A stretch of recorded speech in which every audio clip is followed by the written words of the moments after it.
Chief Meteorologist McKenna King, along with right off camera salute to Jeff Ray tonight, keeping a real close eye on the radar. You guys working in tandem? Yeah. Everything's moving east, but it seems like at least the hail threat and all that is diminished. It is, and it's becoming more of a flood threat, and you'll see that on the radar below us. It's actually starting to stall right out over the Dallas-Fort Worth Metroplex. That causes problems into the overnight hours and then for that morning drive tomorrow. So let's talk about the threats that are left over at this point. That line was moving quickly from west to east. It started to stall a bit. We do still have a severe thunderstorm watch where you see that pink shading. That's in effect until 2 o'clock in the morning. That does include Dallas and Tarrant counties, as well as Collin County and spots south and also northeast. So that's something to keep in mind. Our tornado watch has been canceled a little bit early, and that is for just about everywhere except Grayson County. That's a different National Weather Service office. I expect that will probably come here shortly. Doesn't mean our tornado threat is completely over. We'll still watch that isolated threat, but overall, this is transitioning into much more of a gusty wind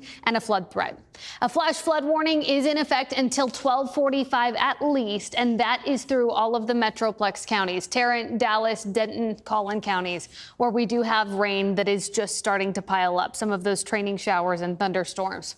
Here's a look at some of those current wind gusts where that line is still bowing a bit through parts of Grayson County. Gusts at this point are dropping below severe levels. We'll still watch for gusts as high as about 50 miles per hour, so keep that in mind. Just take things indoors. You may hear that wind whipping through the overnight hours, and the rain will continue to fall. But overall, this severe threat is starting to lessen.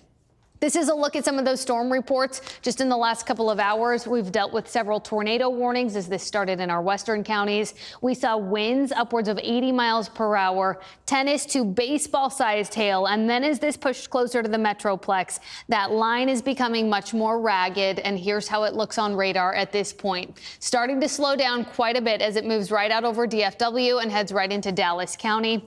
We will watch that line just kind of stall and start to break up out over the Metroplex the next couple of hours.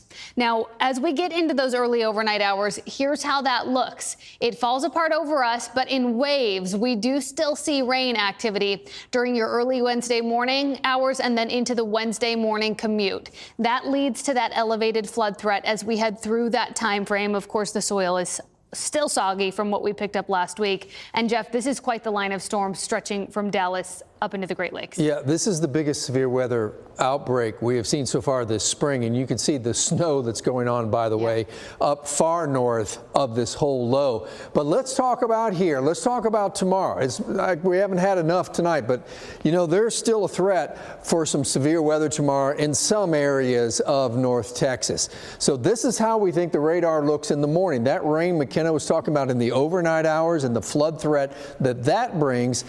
It's still raining in the morning in some areas. As we get later on in the afternoon, look what happens, because all that starts to die out.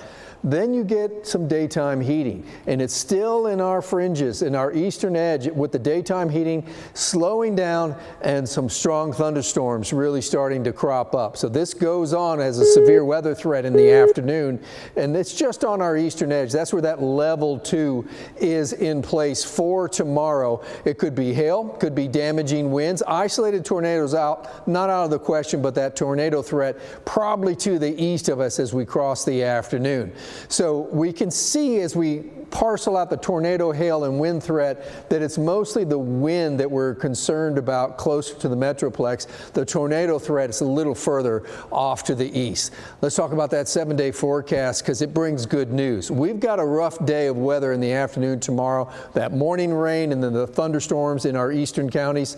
Then a front comes through and look at temperatures down in the 60s. Then it warms up again for the weekend and for the Grand Prix in Arlington. We're going to have another front come through. I point out lows down into the 30s by next week, Tuesday morning. That's a look at your weather. We'll be right back.